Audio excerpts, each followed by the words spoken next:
But let's watch what Marjorie Taylor Greene had to say regarding her interaction with Trump, trying to get him to release the Epstein files. And I know we got to take what she has to say with a grain of salt, but let's see what she has to say. There were only 4 Republicans, only 4 of us that signed that discharge petition: Thomas Massie, myself, Lauren Boebert, and Nancy Mace.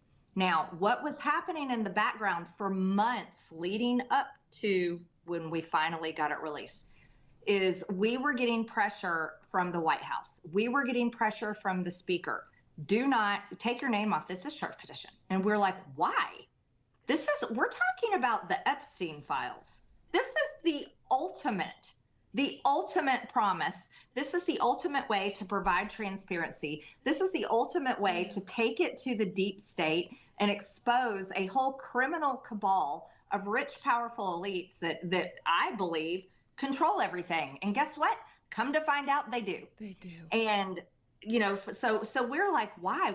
So in the meantime, President Trump is calling it Epstein, the whole thing a hoax. Yeah. He's calling it a Democrat hoax. I still don't trust everything that she has to say. I take it with a grain of salt because, I think that she is not completely full of shit, but she quit, dude. Like, why would you quit? Like, you're a sitting member of Congress. You're doing good work. Like, so that's what you keep saying, but why do you quit?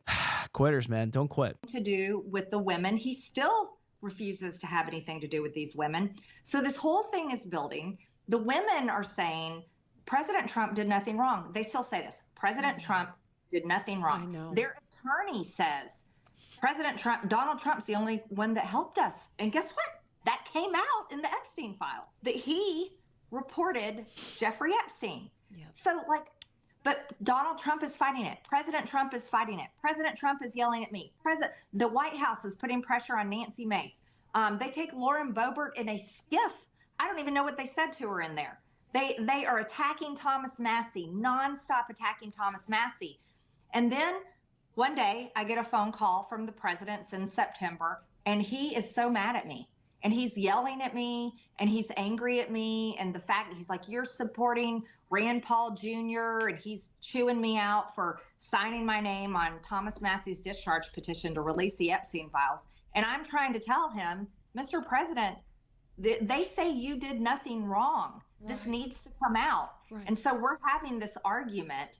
And he tells me on this phone call, he's like, Marjorie, my friends will get hurt. That's it. Yeah, but I mean, yes, they're all in there. But the problem with this is, man, like you have to, is that 100% true with Marjorie Taylor Greene? She's kind of full of shit. But I will say that if that's true, and I could believe that because there are a lot of people that Trump is affiliated with that are in those Epstein files.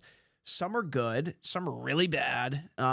Some have done horrible things, and some said, I don't want to be a part of it, and they're in those files. Trump has donors. He has donors. Those donors have donated to his campaign, which helped him get elected. A lot of those people are on Wall Street, okay?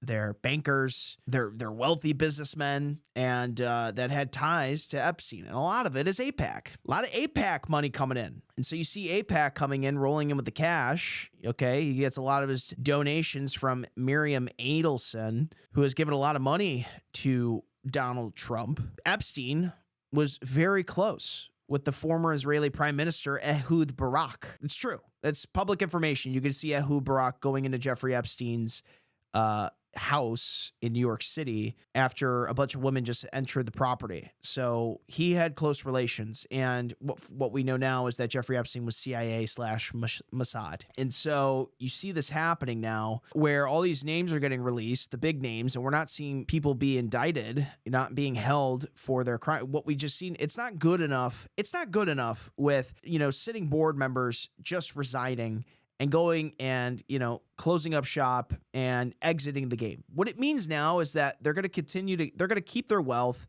They're going to live on their yachts. They're going to go live the rest of their life the way they want to live their lives. They're not living a hard life now, okay? And I don't think they think that they're going to feel the pressure when it comes to indictments from the DOJ, because I think that they feel, or they know that they have the DOJ in their back pocket. So if you like that video, you can click here to watch the entire stream. Just click here on this box. And if you want to watch another short form video, you can just click right here on this link as well. And it'll take you to another short form video. Thanks.